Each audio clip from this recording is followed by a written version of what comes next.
And you have a baby on the way. Congratulations. What makes you say that? The shark told me. You know you don't ever say that to a woman.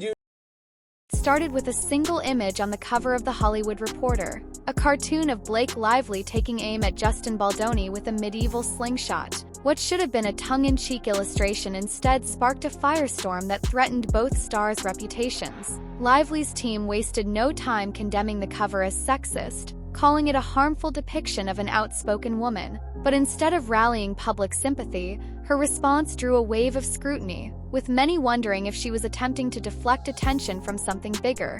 Behind the scenes, whispers suggested Blake Lively might be in meltdown mode, agitated not just by the caricature but also by deeper issues that had been simmering for months. The actress, known for her strong public persona, found herself on defense when critics pointed out a contradiction. Why would someone who presents herself as a fearless force crumble over a cartoon unless the illustration revealed an uncomfortable truth about her behavior? Within hours, social media split into two camps. One side sympathized with Lively, arguing that women in Hollywood regularly face dismissive or mocking depictions. The other side called her reaction overblown, insisting it was a strategic stunt to mask more unsettling details. That was when rumors surfaced of Lively's alleged controlling tactics on set, and the possibility that Justin Baldoni's Baha'i faith played a major role in the misunderstanding she was now calling harassment. Initially, Lively's spokespersons labeled the cover insulting, implying it damaged the image of any actress fighting to be heard in a male-dominated industry. But her choice of words struck many as an attempt to stoke outrage rather than foster genuine debate.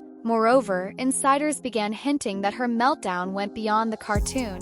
Some accused her of using the sexism label to manipulate headlines, while others claimed it was a legitimate reaction to ongoing Hollywood sexism. In the midst of this clamor, attention pivoted to Baldoni's religious background, an element that might have transformed everyday warmth into perceived discomfort. Justin Baldoni has long been open about his Baha'i beliefs, which emphasize unity, compassion, and empathy. Former co-workers described him as an affectionate presence, unafraid to offer hugs or share personal reflections. While some see that as caring, others argued it could be misconstrued as overstepping boundaries, especially if a co-star felt uneasy about such gestures. Suddenly, Lively's claims about Baldoni's so-called inappropriate behavior were recast as a potential cultural disconnect. Critics of her meltdown asked if she'd considered his faith-based approach before painting him as a villain. Reporters, however, stood by her, contending that no matter the background, she had the right to set physical boundaries. What made the situation messier was how quickly it exploded.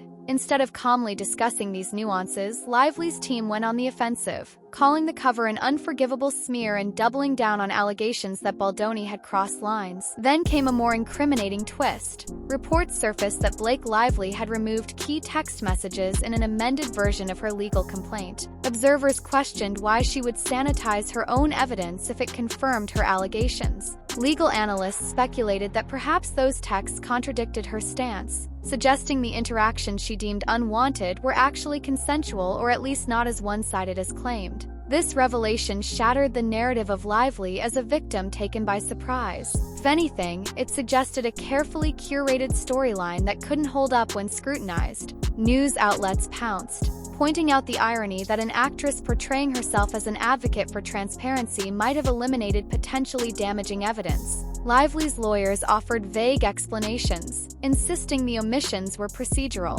But the doubt lingered, fueling a broader skepticism about her meltdown and her insistence on blaming others. The center of the swirling rumors was talk of Jenny Slate possibly filing a related HR complaint against Baldoni. If true, that could bolster Lively's argument that something was genuinely amiss on set, but the details remain murky. Slate has stayed silent, and no official statements confirm her involvement. Some insiders say Slate's potential complaint aligns perfectly with Lively's claims, pointing to a pattern of boundary crossing. Others argue it's unrelated, perhaps something about wages, scheduling, or a minor disagreement. With Slate keeping quiet, the mystery only grows, and Lively's meltdown feels increasingly like a strategy to rope in anyone who might support her side. If Slate does step forward, it could either validate Lively or dismantle her position entirely. Unsurprisingly, Lively's team attempted to frame the situation as part of the #MeToo movement, implying she was calling out a broader culture of workplace misconduct. Initially, this drew sympathy, but skeptics soon raised alarms. If Lively's allegations were exaggerated, it could cast doubt on legitimate harassment cases. Real victims risk being overlooked whenever high-profile claims look manipulative. Critics insisted that conflating a possibly mundane misunderstanding with grave misconduct might trivialize true harassment. Meanwhile, Lively's supporters believed that if she felt uncomfortable, she had the right to speak up. Cultural norms shouldn't excuse behavior that crosses a personal line. Still, the missing texts and sensational media tactics made some wonder if she was hijacking a serious movement for personal gain. In the early days, hashtags defending Blake trended on social platforms, with supporters praising her willingness to call out sexism. Then the narrative changed. Memes ridiculed her meltdown, dubbing the scandal #SlingshotGate and comparing it to a soap opera. Cartoon that had once prompted accusations of sexism now felt like a sideshow to the bigger revelations. Lively's rumored dictatorial attitude, potential spin tactics, and Baldoni's quiet release of receipts contradicting her story. Commentators poked fun at the contrast between her public image, an independent actress championing women's empowerment, and the meltdown's chaotic nature. If she truly believed she was wronged, why not address the issue calmly instead of lashing out at a magazine cover? More and more, her frantic approach felt like damage control. Some fans, initially supportive, admitted disappointment, saying the crisis management had overshadowed any legitimate points she might have had. While Lively's team scrambled, Justin Baldoni's attorneys launched a methodical rebuttal. They revealed texts, emails, and call logs that suggested his interactions were respectful, even collaborative.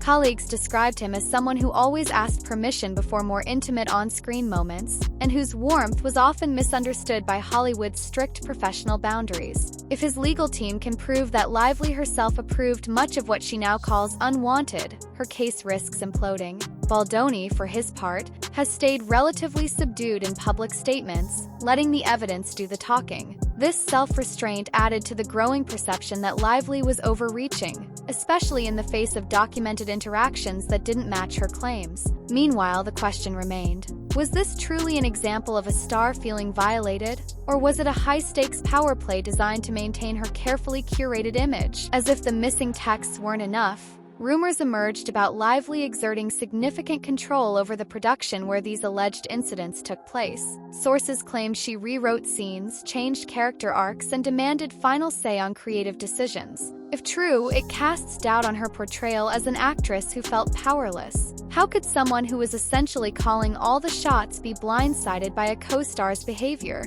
Critics argue that the meltdown might stem from her frustration at not being able to dictate how the press portrayed her. The Hollywood Reporter cartoon served as a visual metaphor for her attempts to attack Baldoni in the shadows, but ironically, it made her public meltdown even more visible. In contrast, Baldoni's approach, rooted in openness and cultural nuance, stood as the polar opposite of Lively's alleged domineering style. One pivotal element in Lively's allegations centers on an intimate slow dance scene that she claims Baldoni turned suggestive without her consent. Yet raw footage reportedly shows her not just consenting but also participating fully, undercutting her claim of improvised advances. Lively later cited an expert, who wasn't on set, to affirm her discomfort. This only spurred further skepticism. If there was real distress during filming, crew members or direct witnesses would have likely stepped up. Instead, the only new testimony came from a carefully selected commentator, raising questions about whether Lively was retrofitting the facts to align with her meltdown narrative.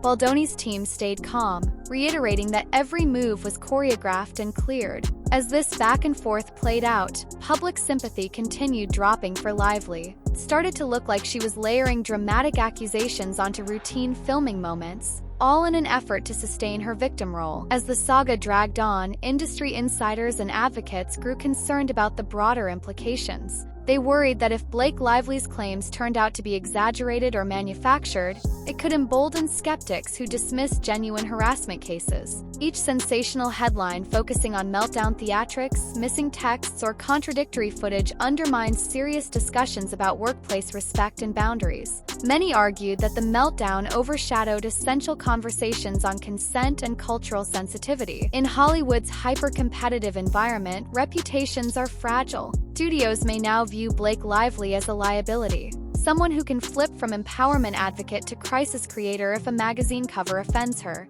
Meanwhile, Baldoni's measured response has boosted his standing among those who see him as an empathetic figure. If more of Lively's claims are dismantled, he'll likely emerge not only unscathed but even more respected than before. The mystery of Jenny Slate's role still hovers, and we don't know if another bombshell might surface. But regardless of how this resolves legally, the story has already changed public perception. Instead of championing a serious issue, Blake Lively's meltdown devolved into a spectacle of frantic denials and questionable evidence tampering. The slingshot cartoon was only the spark. What it ignited was a deeper look at power, faith, cultural divides, and personal ambition, all swirling behind Hollywood's polished exterior. In the end, perhaps the biggest lesson is that neither fame nor carefully managed public images can mask inconsistencies forever. Eventually, evidence and transparency matter. Whether Lively was genuinely wronged or orchestrating a high-stakes charade, the outcome could shape how future allegations are perceived. For now, the world watches, trying to separate legitimate grievances from potential manipulation, as both stars brace for the next chapter in a saga that started with a sketch but may end in a Hollywood reckoning. Thank you for watching. If you found this breakdown insightful, remember to like, comment, and subscribe. Let us know where you stand. Is this a massive misunderstanding or a case of intentional manipulation? Join us next time for another deep dive into Hollywood's biggest controversies.